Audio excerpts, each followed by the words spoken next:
નમસ્કાર, ગુજરાત ફર્સ્ટ સાથે હું છું ધ્રુવિશા. આપની સાથે સમાચારોની શરૂઆત કરીએ. રાજસ્થાનનો માઉન્ટ આબુ એ ઠંડુગાર બન્યું છે. માઉન્ટ આબુનું તાપમાન માઇનસમાં પહોંચ્યું. માઉન્ટ આબુમાં ઠંડીનો ભારે ચમકારો જોવા મળ્યો. પ્રવાસીઓની કાર પર બરફ જામી ગયો. ઘરની છત અને કાર પર બરફ જામી ગયો તો ઠંડીથી બચવા પ્રવાસીઓ એ તાપણાનો સહારો લે છે. રાજસ્થાનનું કાશ્મીર કહેવાય છે માઉન્ટ આબુ.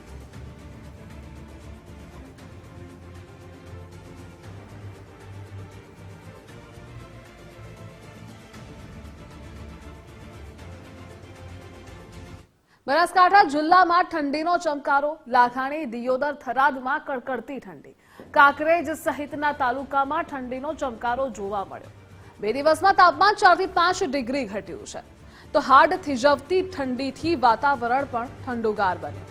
ઠંડીથી બચવા માટે લોકોએ તાપણાનો સહારો લીધો. ઠંડી વધતા રાયડા અને એરંડાના પાકને ફાયદો થશે.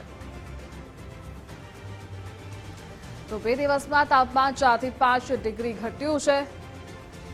હાડ થીજવતી ઠંડીથી વાતાવરણ પણ ઠંડુગાર બન્યું છે. લોકો તાપણાનો સહારો લેતા થયા છે.